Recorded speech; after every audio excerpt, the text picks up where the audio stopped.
जय श्री कृष्णा। राधे राधे दोस्तों कहते हैं कि औरत भगवान की सबसे खूबसूरत संरचना है। औरत में इतनी ताकत होती है कि वो दुनिया की हर तकलीफ को, हर कष्ट को सह सकती है। पर जब बात आती है औरत के बांझ होने पर तो वो टूट जाती है, बिखर जाती है।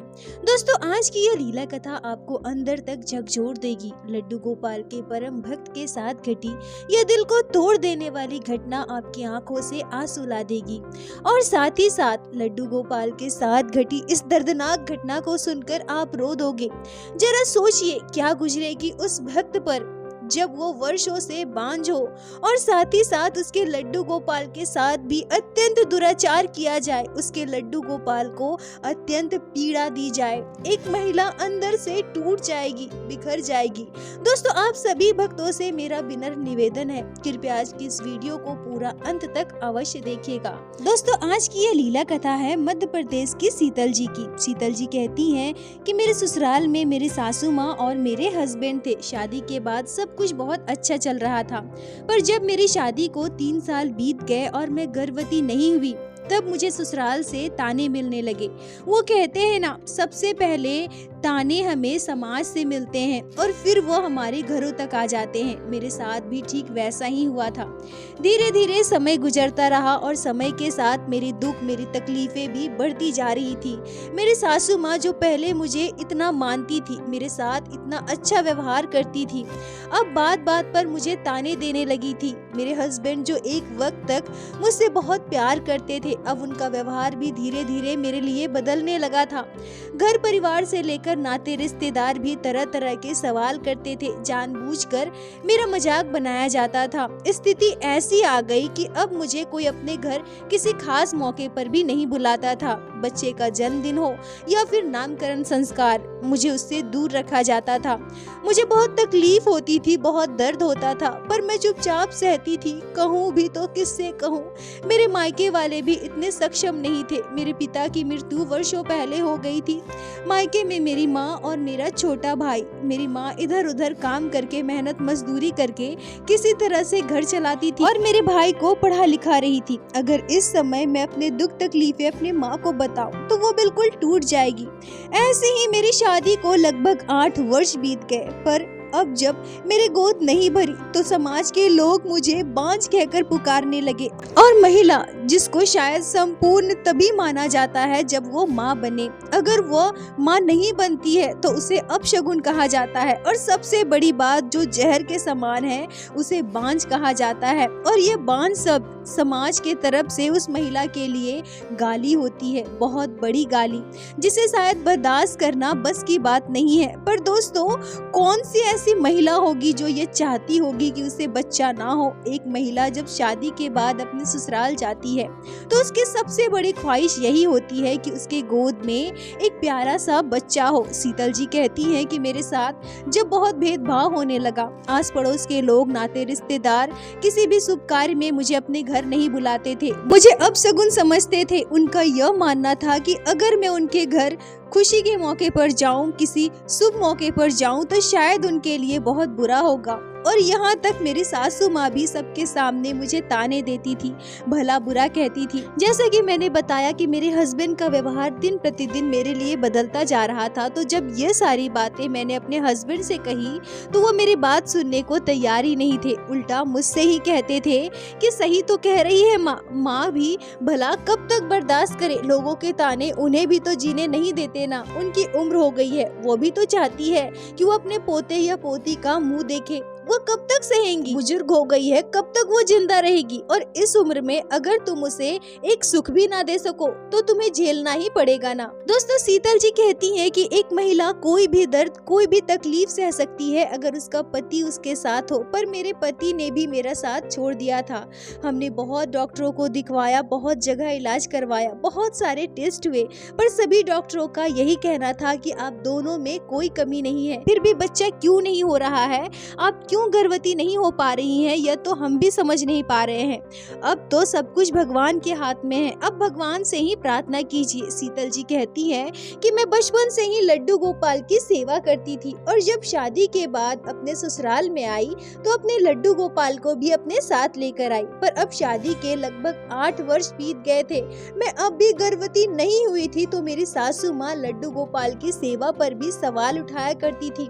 मुझे हर बार कहा करती थी कि क्या फायदा ऐसे भगवान को पूजकर, ऐसे लड्डू गोपाल की सेवा करके जो तुम्हारी गोद न भर सके। तुम लड्डू गोपाल के लिए इतना सब कुछ करती हो, इनसे इतना प्रेम करती हो, फिर भी देखो लड्डू गोपाल ने तुम्हारे साथ क्या किया है। तुम बचपन से इनकी इतनी सेवा कर रही हो, फिर भी इन्होंने तुम्हें बांझ रखा, दुनिया की सबसे बड़ी खुशी तुमसे छीन ली। तुम ऐसे लड्डू गोपाल की सेवा कर ही क्यों रही हो। जब मेरी सासू माँ लड्डू गोपाल के लिए मुझे इतना सब कुछ सुनाती थी, मुझसे इतना सब कुछ कहती थी तो मुझे बहुत तकलीफ होती थी। मैं अपने लड्डू गोपाल के आगे खूब रोती थी। मैं अपने लल्ला से कहती थी कि क्यों लल्ला, क्यों आपने मेरे साथ ऐसा किया, मेरी ऐसी कौन सी गलती है, मैंने ऐसा कौन सा पाप किया है जिसकी सजा मुझे मिल रही है, मैंने ऐसा कौन सा कुकर्म कर दिया। हे मेरे लड्डू गोपाल, मैं तो आपकी सेवा वर्षों से कर रही हूँ ना, आपसे इतना प्रेम करती हूँ, पर अगर अनजाने में मुझसे कोई पाप हुआ है, मुझसे कोई भूल हो गई है तो मुझे क्षमा करे प्रभु, आप मुझे इतनी बड़ी सजा ना दे। अब मैं इसे झेल नहीं पा रही हूँ, मेरे कान्हा नहीं झेल पा रही हूँ, अब मेरी गोद भर दे। मेरे लड्डू गोपाल मुझ पर कृपा करो। ऐसे ही लगभग कुछ वर्ष और बीत गए।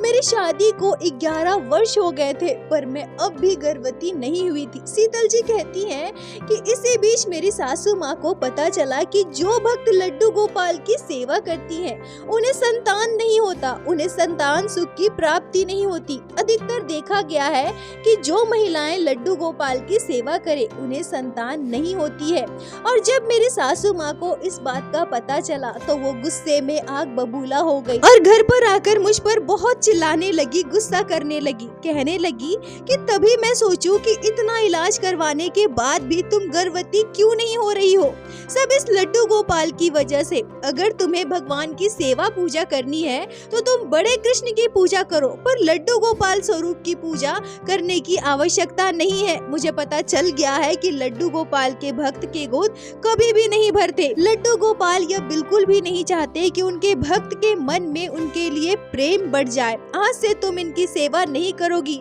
हमारे घर पर अब लड्डू गोपाल की सेवा नहीं होगी। और तुम्हें अगर इतना ही पूजा पाठ करना है तो तुम किसी और भगवान की पूजा कर लो, भोलेनाथ की कर लो या फिर भगवान श्री कृष्ण की पूजा कर लो, पर इस लड्डू गोपाल की सेवा तो अब हमारे घर में नहीं होगी। यह मैंने कह दिया तो कह दिया, आज से इसी समय से लड्डू गोपाल की सेवा हमारे घर पर बंद, और तुम ये अच्छे से सुन लो। शीतल जी कहती हैं कि जब मेरे सासू माँ ने यह बात मुझसे कही तो मेरे पैरों तले की जमीन खिसक गई।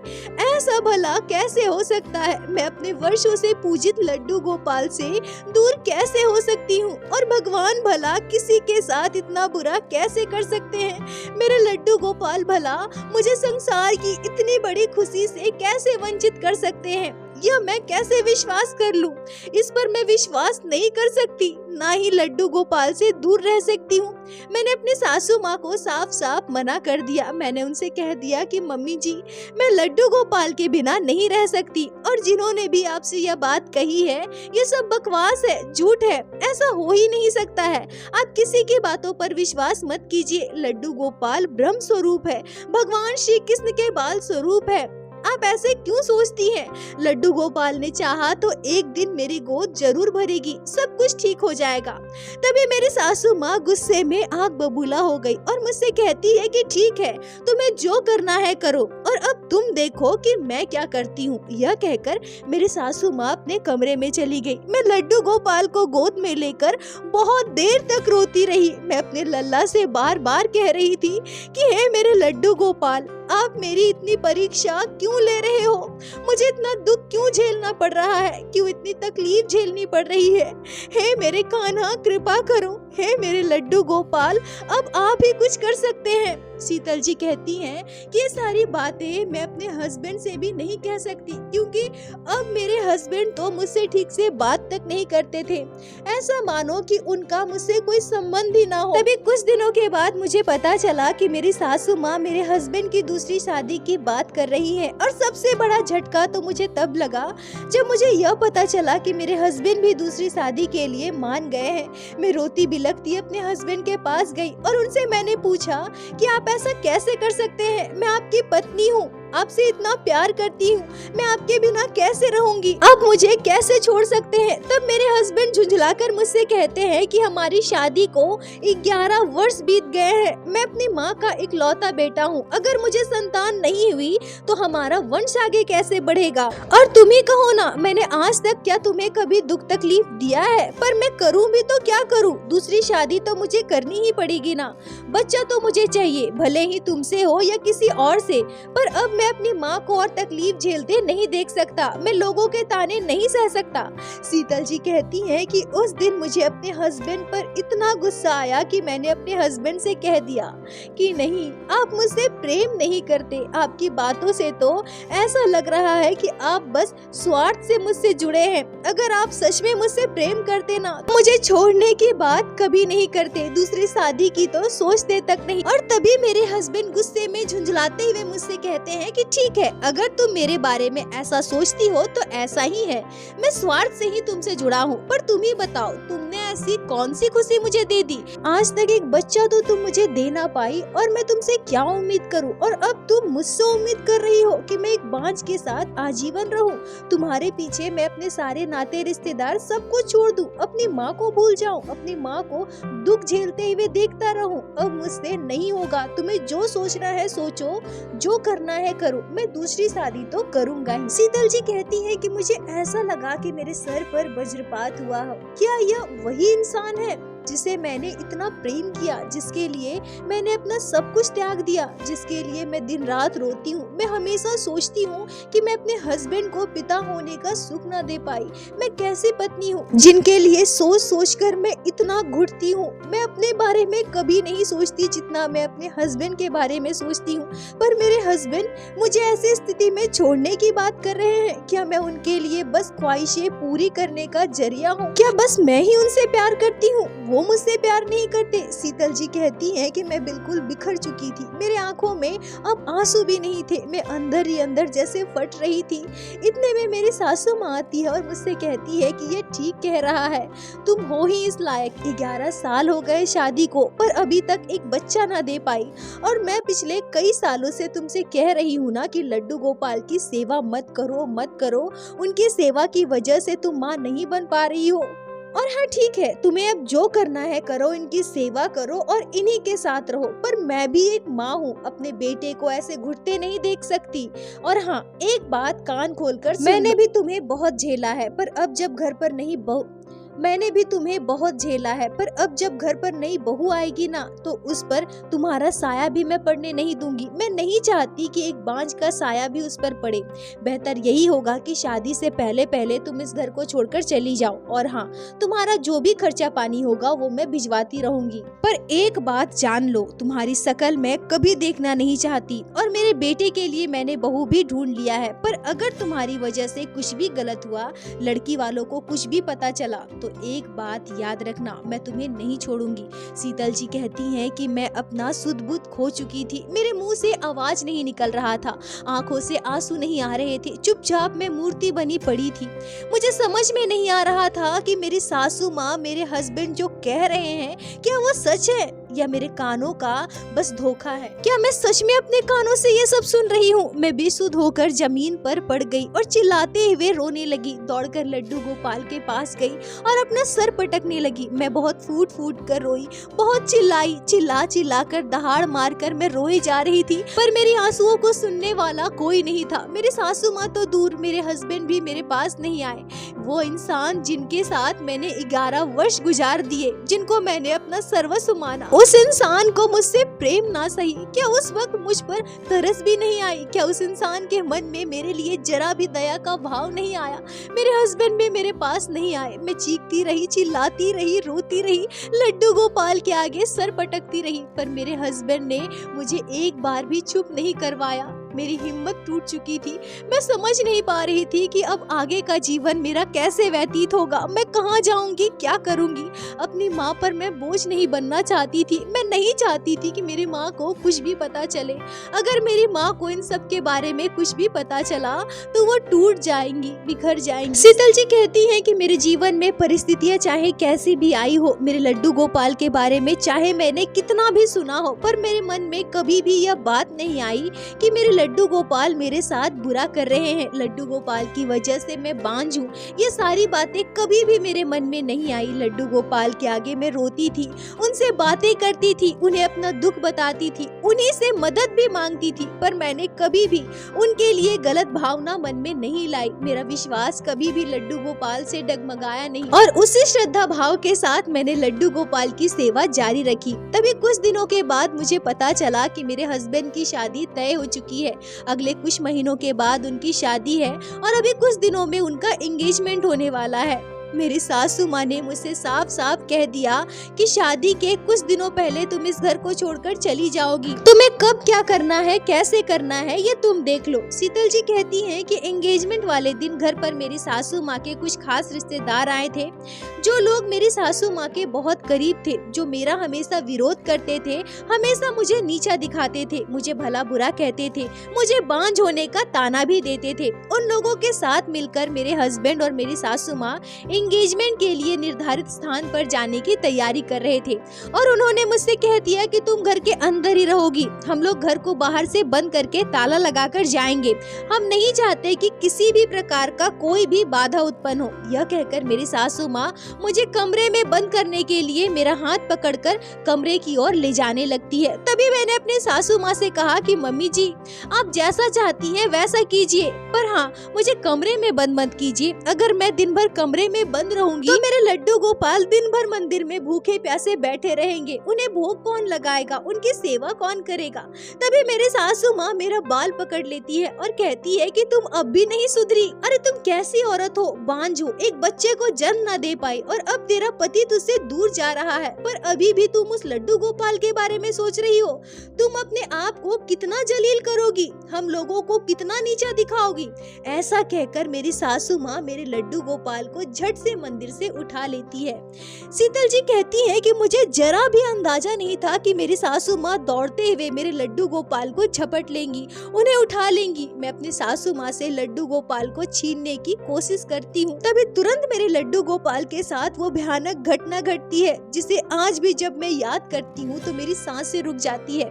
शीतल जी कहती हैं कि मैं कुछ समझ पाती, कुछ बोल पाती, कुछ कर पाती, उससे पहले ही तुरंत मेरी सासू माँ ने लड्डू गोपाल को जोर से गुस्से में जमीन में पटक दिया और मेरे लड्डू गोपाल 3 टुकड़ों में खंडित हो गए।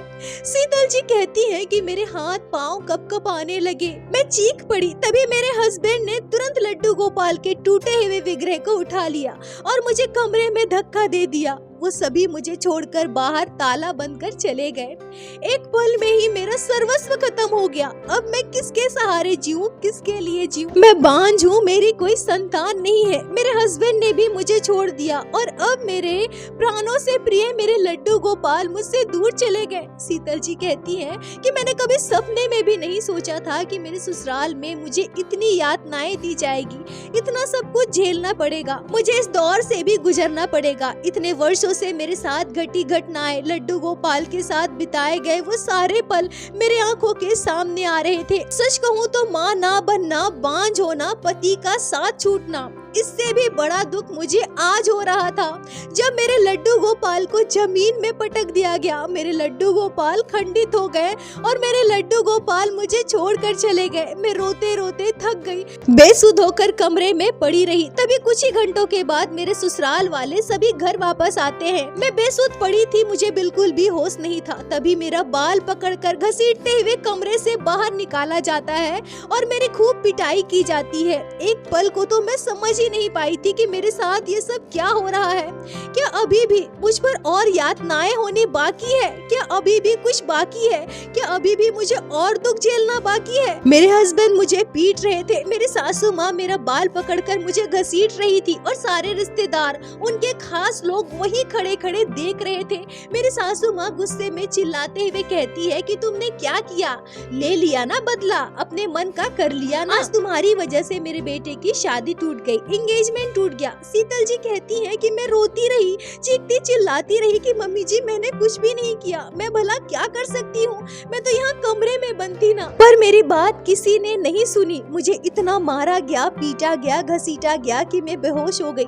मेरी हालत बिल्कुल भी खराब हो गई। जब मेरे हस्बैंड और मेरी सासू माँ ने देखा कि मेरी हालत इतनी बिगड़ चुकी, तो शायद रिश्तेदारों ने समझाया होगा कि अगर इसे कुछ भी हो गया तो शायद तुम लोग फंस जाओगे, पुलिस केस हो जाएगा, ऐसा कुछ हुआ होगा शायद। तभी मुझे जल्दी से अस्पताल में भर्ती करवाया गया। मेरी हालत बिल्कुल ही खराब थी, मैं बेहोश पड़ी थी।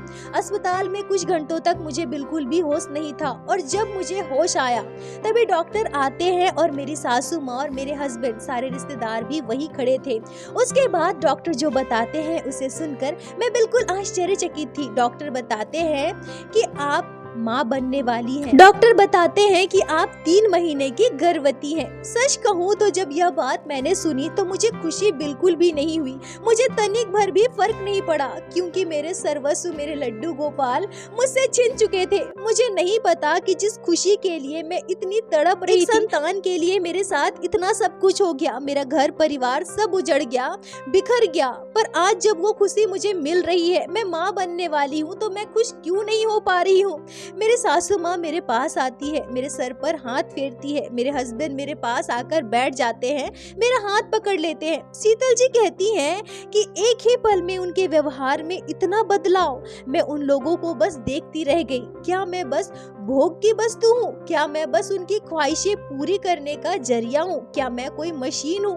कुछ दिनों तक मैं अस्पताल में ही भर्ती रही। इस दौरान मेरी माँ और मेरा भाई भी मुझे देखने अस्पताल आए थे, पर मैंने उन लोगों से कुछ भी नहीं कहा, क्योंकि मुझे अंततः रहना तो अपने ससुराल वालों के साथ ही है ना। 6 दिनों तक अस्पताल में भर्ती रहने के बाद जब मैं अपने ससुराल पहुंची और वहां जाकर मैंने जो देखा, उसे देखकर मेरी आंखें खुली की खुली रह गई। मेरी खुशी का ठिकाना नहीं था।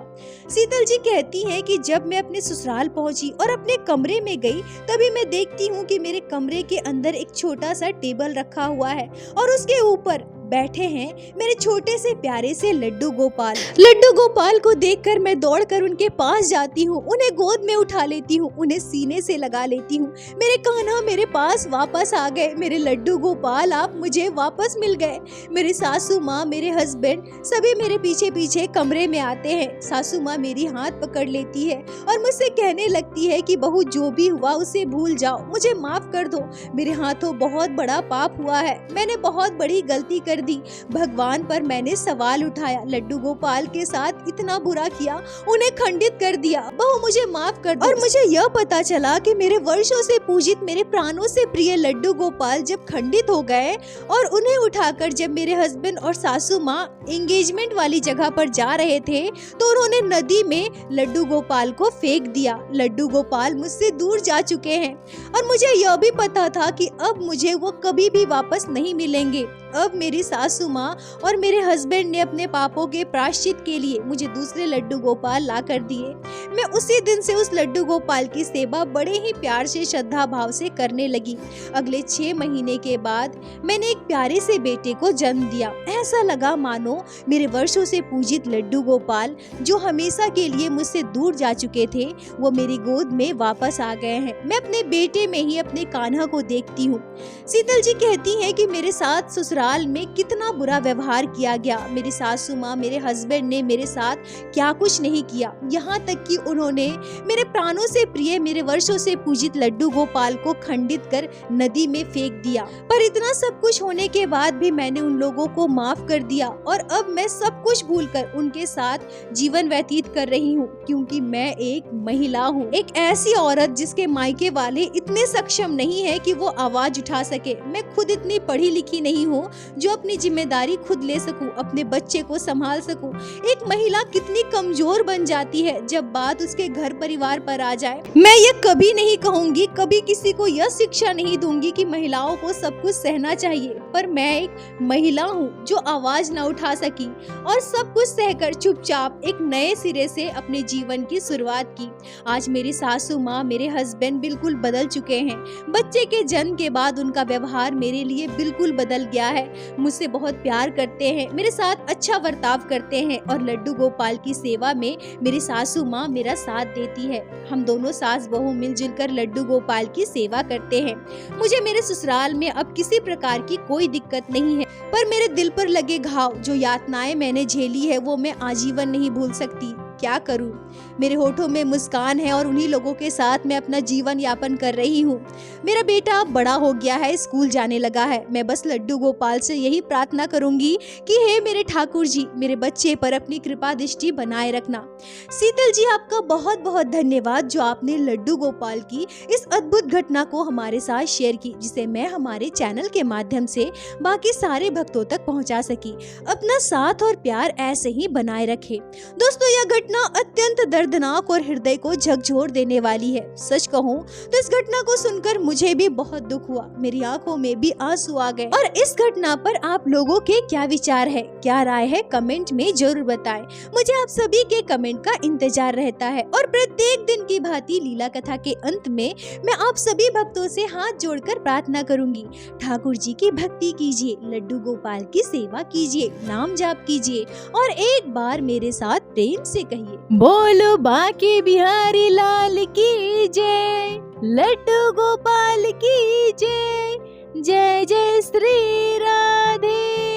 दोस्तों, यदि आप लोगों को आज की यह लीला कथा अच्छी लगी हो, आपके हृदय को स्पर्श की हो, तो कृपया वीडियो को लाइक कर अपने दोस्तों के साथ शेयर अवश्य करें, जिससे बाकी भक्त भी लड्डू गोपाल की इस अद्भुत लीला कथा का श्रवण कर सके।